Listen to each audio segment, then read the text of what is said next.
Discover Houston. You have a go to open the doors. Grønne lån, bærekraftslinker lån, green premiums, brune straffer, økte eiendomsverdier og stranded assets temaer som har fått enorm oppmerksomhet I eiendom de siste par årene. Thank you very much for joining us today in this webinar. Og dessverre litt for mye tid brukt I kjedelige Excel-ark, lange webinarer. Nå befinner vi oss jo I en situasjon der det bare fullstendig forvirring. Jeg vet jo det at det en jungel der ute av breamer og leader og sertifiseringer. You name it, you got it. Vi har lest bærekraftrapporter fra våre medlemmer som over 100 sider. EU-kommisjonen har stukket med halen gjennom beina og introdusert Omnibus og sier nå bryr vi oss ikke så mye om rapportering likevel. We do not need reporting for a sake of reporting. Og da vi nysgjerrig på å se litt nærmere på hvilken retning vi skal I nå da? Og hva det de folka som jobber der ute dag til dag med å få mer bærekraftig bygg? Hvorfor gjør de det nå, hvis rapportering ikke lenger et poeng? Og hva de sykeste eksemplene der det bare har gått alt for langt? Dette jo galskap. Og da så jeg meg rundt bordet, og alle satt liksom vi også. Vi lover dere, dette blir ikke et webinar. Da vi pratet med Jørund Buen fra Sparebanken 1 Sør-Norge, så forstod vi at det å drive med bærekraftrisiko og prising av dette fullt av utfordringer for de som driver med bank I Norge. Vi tar det et steg videre og besøker noen som representerer samtlige banker I Norge som vi har hørt om, nemlig Christian Ruth, som direktør for bærekraft I Finans Norge. Der får vi masse innsikt I hvordan hver bank jobber med dette her, og hvordan de ser på utfordringene og mulighetene som kommer med bærekraftrisiko og prising av det. Så følg med når vi blir bedre kjent med Christian Ruth fra Finans Norge. Hjertelig velkommen til episode 3 av The Hubble. I dag har vi fått med oss Christian Ruth fra Finans Norge, som direktør for bærekraft. Christian, hjertelig velkommen til The Hubble. Takk for at jeg får komme. I dag skal vi prate litt om klimarisiko, om finansiell risiko, om hvordan dette påvirker eiendommer, og litt om rapportering på dette, med tanke på alle endringene som har kommet fra EU. Men før vi starter, kan du kjapt fortelle litt om deg selv og om din bakgrunn? Meg selv, ja. 39 år, kommer fra Asker. Jobbet I Finans Norge I 5-6 år. Før det var jeg konsulent en del år, og så var jeg IT-støver før det. Jeg var egentlig utdannet innenfor materialer og nanoteknologi. Og så da jeg var konsulent så hadde vi en del spennende kunder innen finans, så tenkte jeg hvorfor ikke bare lære meg litt mer om det. Og så plutselig havnet jeg her. Kult.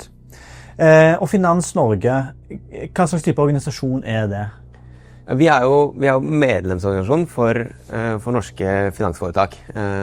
Så vi har jo nesten alle norske banker og skadeforsikringsselskap og livsforsikringsselskap som medlemmer. Og så har vi på en måte en del inkasso og noe fintech også. Så en del av oss jo part I lønnsoppgjøret, som på en måte driver med det, så det liksom en del av Finans Norge. Og så har vi liksom en næringspolitisk avdeling som jobber som en sånn brobygger mellom næringen og myndighetene. Og da gjør vi både på en måte påvirkningsarbeid mot EU og mot Norge, og vi hjelper medlemmene å forstå mye på hva som skjer, spesielt på det regulatoriske. Og så gjennomfører vi en del sånne prosjekter hvor vi ser at hvis næringen som helhet blir enige og deler kunnskap, og det sånn her vi gjør det, så får man et bedre resultat da, enn hvis alle skal tenke dette hver for seg. Så det liksom Finans Norge en sånn liten nøtteskall I hvert fall. Ja, riktig. Så bransjeorganisasjon og næringspolitisk og kunnskapsdeling på tvers av medlemmene, rett og slett. Ja. Bra. Hvorfor har Finans Norge en egen avdeling for bærekraft? Og det et godt spørsmål, for man kunne sette for seg at dette kan organiseres på ulike måter, men på en måte bærekraft det som viktig at bærekraft har finansielle implikasjoner. Så dette viktig for våre medlemmer. Og så startet vi da, når denne avdelingen ble laget, den ble laget som 2017-2018, før jeg kom, så man at okay, men nå trengte man å ha noen ressurser som prøver å forstå hvilke konsekvenser dette kommer til å ha for næringen. Og da så man en gevinst i å ha disse ressursene samlet, fremfor å ha de ute i organisasjonen. Man kunne sett for seg at, spesielt nå da, som dette blitt veldig forretningsnært, at man kunne hatt dette at det en som ekspert på bærekraftig bankavdelingen, vi har en skadeforsikringsavdeling eller en livsforsikringsavdeling, hvor man bare satt ut der ute, så hadde ingen sentral funksjon, men man bare hadde ute i linja. Men vi ser at det som fordelen med oss kontra en del andre finansbransjeorganisasjoner rundt omkring i Europa, at vi har jo både livselskapene og skadeforsikringsselskapene og bankene sammen. Og en del av de utfordringene man møter bransjeoverskridende da. Så da kan vi se på en måte, ok, men skadeforsikringsselskapene synes dette vanskelig, bankene synes dette vanskelig, og de kan til en viss grad mer lære av hverandre da, enn det man hadde gjort hvis man hadde vært veldig silobasert. Så det jo fordelen med å liksom ha en sånn sentral enhet. Og så jobber jo vi da tett med de som eksperter på soliditet i banken da.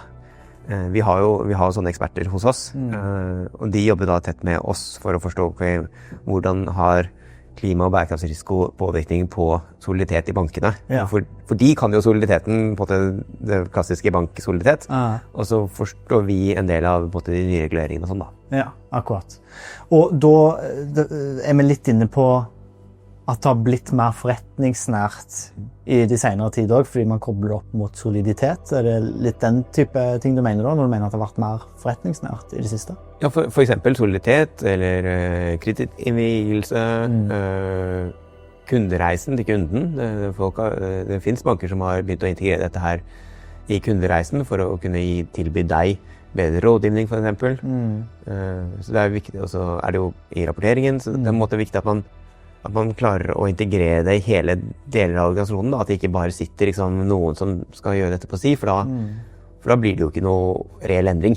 Det må skje i hele organisasjonen. Det kan ikke være noen som bare, dette her gjør vi i tillegg til på siden. Tikke den boksen, og så går vi videre. Ja, for da blir det ikke noe, da skjer det jo ikke noe spesielt da. Det et syn vi deler mye her i Teleskop, for å si det sånn. Litt over på tema nummer 1 som gjelder klimarisiko, og hvordan oppfatter medlemmene mine og dere i Finans Norge at klimarisiko relevant for finansinstitusjoner? Klimarisiko jo en risiko på lik linje med andre typer risiko, så det jo helt klart relevant. Og så jo det store spørsmålet jo, eller veldig mye risiko i finansnæringen går jo på å se bakover. Man har statistikk på mislighold, man har statistikk på bedrifter som går konkurs, man har masse statistikk på hva som har skjedd før. Og så det jo de som mener at de utfordringene man nå står overfor på klima, at det en utfordring som skiller seg litt fra historisk risiko. Så da det en litt sånn vanskelig tankegang med at man på klimarisiko så ønsker man jo å kjøre scenarioanalyser som går lenger frem i tid, for eksempel. Og det jo utfordrende når man har brukt mye tid på å forstå, på en måte, kanskje, eller gjøre sannsynlighetsberegninger på hva som skjer 1 år frem i tid, i stedet for nå ønsker man å se lenger, da. Men det jo en risiko som de må hensynta og forstå. For det jo det, hele finansnæringen, både skadeforsikring og liv og bank handler jo om det å forstå den risikoen, og hvis du klarer å forstå risikoen, så kan du prise den. Og det jo det egentlig hele finansnæringen handler om til syvende og sist, det jo bare å forstå og prise risiko. Ja, riktig. Og det har man typisk gjort når man ser på egenkapital og betalingsevne og den type ting, og nå skal man i tillegg ta inn over seg klima- og bærekraftsrisiko da. Ja, for det akkurat det har jo påvirkning på din betalingsevne.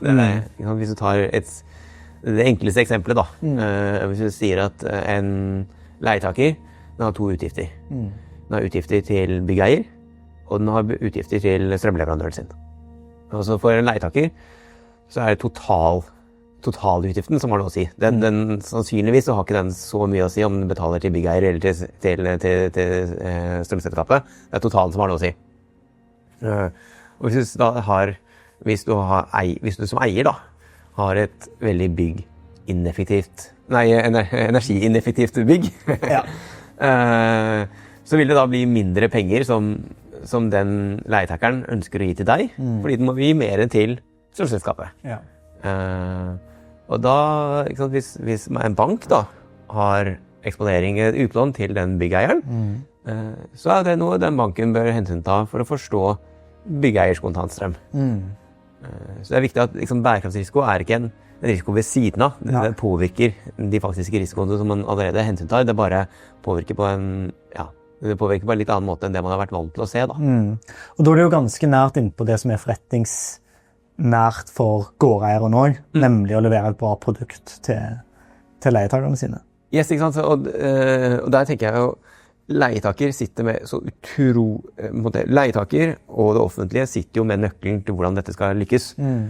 For hvis man i hvert fall de siste par hundre årene, så det noe som man ser det som lønner seg, det blir gjennomført. Så på en måte, hvis man skal gjennomføre dette grønne skiftet, den omstillingen man ønsker, så må det være lønnsomt.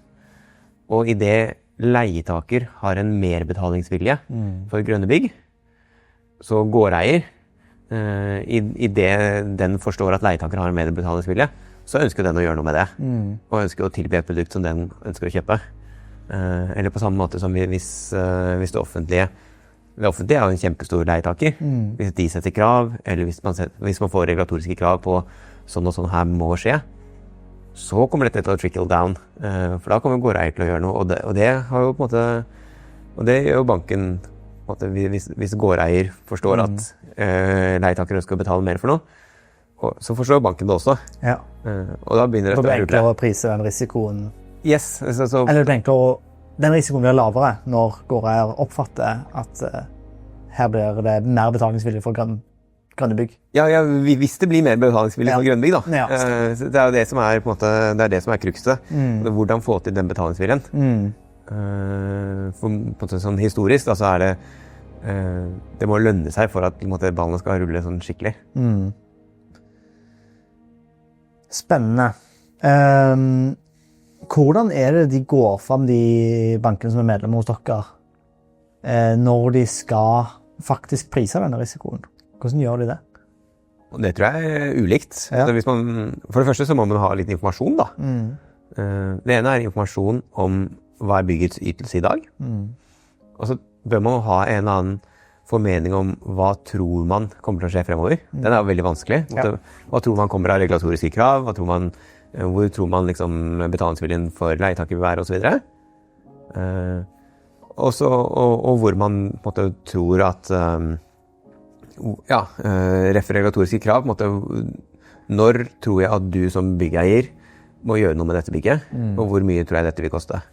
Så på en måte, hvordan man har forholdt seg til det har vært litt ulikt fra bank til bank, for eksempel. Da. Men noen har sagt, ok, men du får ikke nytt lån hos oss hvis du ikke har et energimerke, for da har ikke jeg nok informasjon om din energiytelse. Eller så kan man si at hvis du har en dårlig energiytelse, så i min analyse av deg, så må jeg putte inn at du bruker ganske mye penger i år X på en oppgradering, og så må jeg gjøre en vurdering om har du finansielle muskler til å ta det, eller gjør det at mine kalkyler av din kontantstrøm endres veldig. Så det kan man liksom hente på ulike måter. Da. Eller setter man at på en måte, restverdien av bygget etter x antall år annerledes, gitt at man tror at denne merbetalingsviljen annerledes og så videre. Ja. Og da det regulatoriske krav som taksonomi og bygningsenergidirektiv og den type ting, eller det andre du tenker på? For eksempel. Ja. Og der det jo, de to skiller seg litt sånn på måte. Begge to ønsker jo å være et middel i en omstilling, mens taksonomien, den setter jo ingen krav. Den sier bare at du skal litt flåste, da, så sier den gir den en definisjon på hva den mener grønt, og så at du skal si hvor grønn du i forhold til den definisjonen.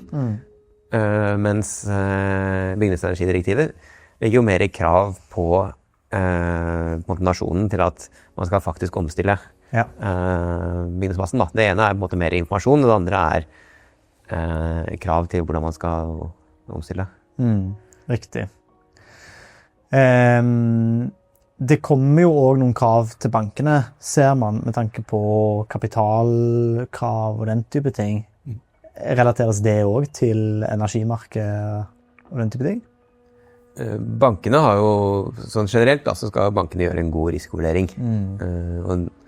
Og der har det jo for eksempel kommet retningslinjer som kom tidligere i år fra Europeiske banktilsynsmyndigheten, EBA, som har sånne retningslinjer for hvordan man kan hensynta ESG-risiko. Og der står det ganske mye om hvilken informasjon de forventer at bankene innhenter, og hvordan de skal vurdere den her.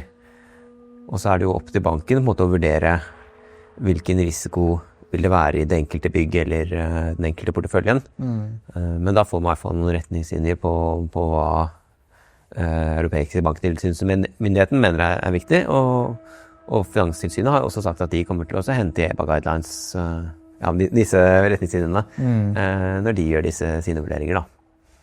Stemmer. Men der er det noen utfordringer med norske tilsynsmyndigheter, forstår vi, i forhold til å etterleve kravene til hva de skal hente inn, samtidig som at en del ikke etterlever at bygningseierne skal ha energimarked, som for eksempel. Vi ser jo at det er flere og flere av de bankene vi snakker med, og gårdeierne, som sier at ekstremt mye av bygningsmassen ikke er kartlagt for energimarkedet. Hvilke utfordringer skaper det for en bank? Jeg tror jo hvis du ser liksom på norske bygningsmassen, da, så er det vel mellom 45% og 50% cirka, som har et energimerke av boliger.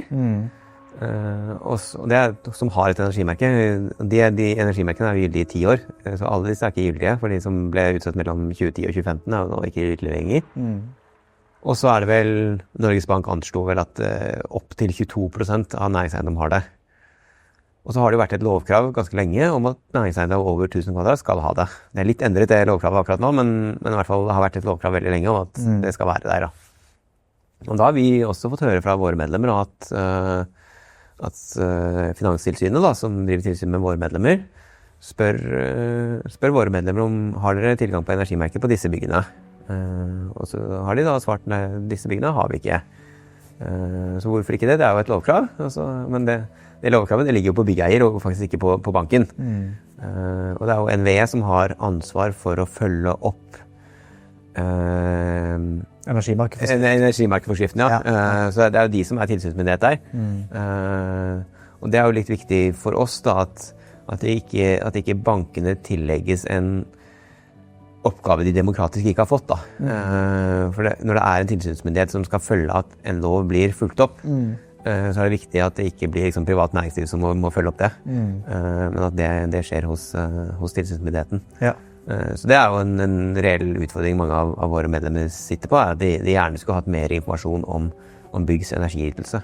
Og så havner de i en litt sånn skvist situasjon, fordi det blir ikke fulgt opp av de som har gitt loven, men den andre delen av loven sier hvorfor har ikke dere fulgt opp på en måte? Yes, helt riktig, men da blir man sittende litt i midten da. Ja.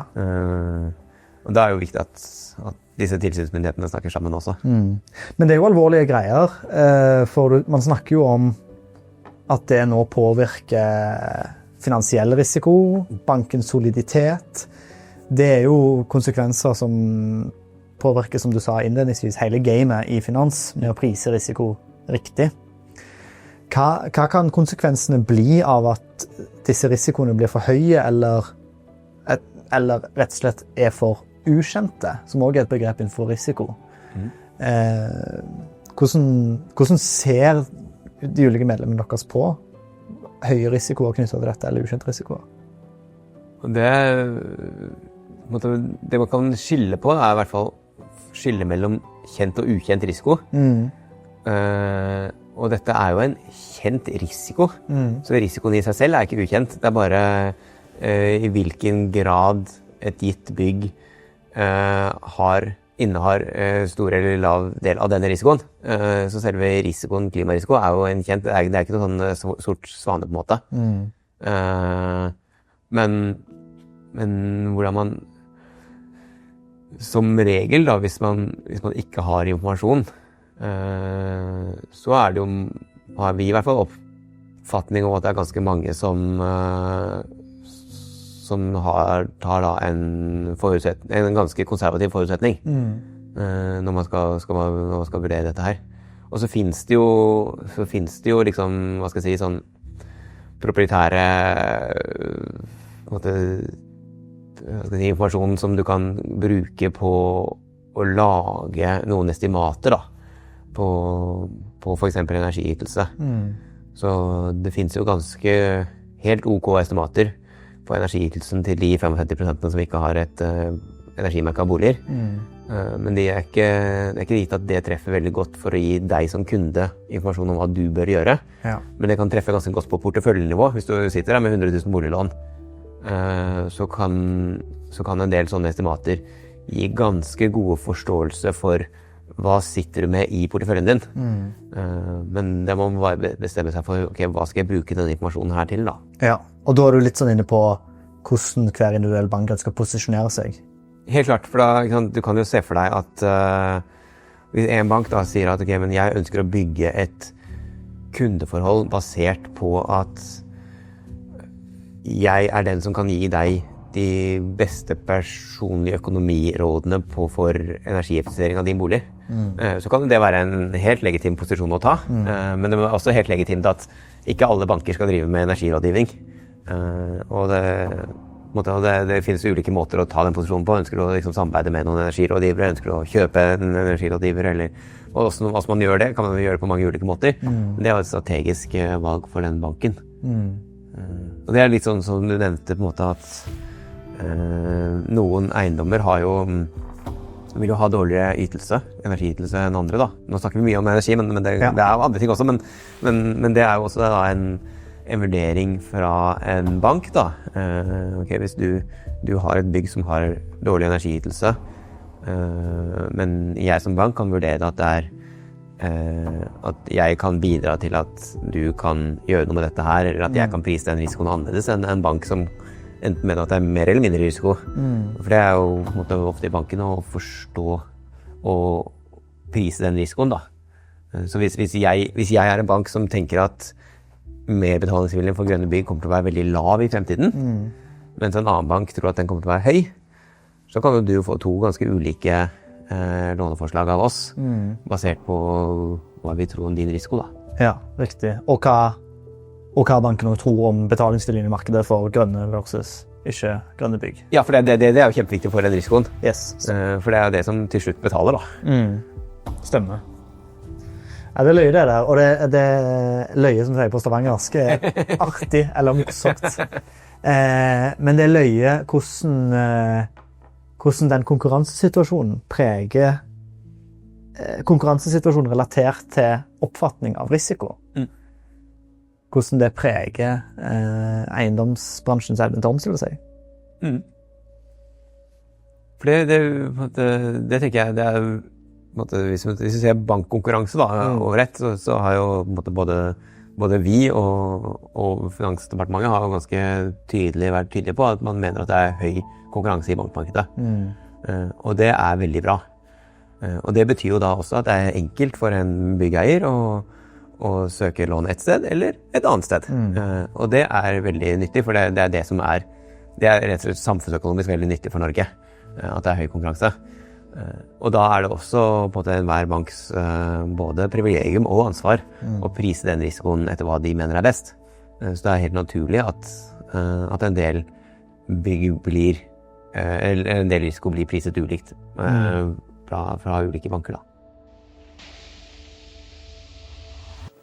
Well, here we are again. We feel very confident that things are going to go well this time. We're ready to support today's launch of the Hubble Space Telescope. Again, thank you very much, and we'll see you all later on. Thank you.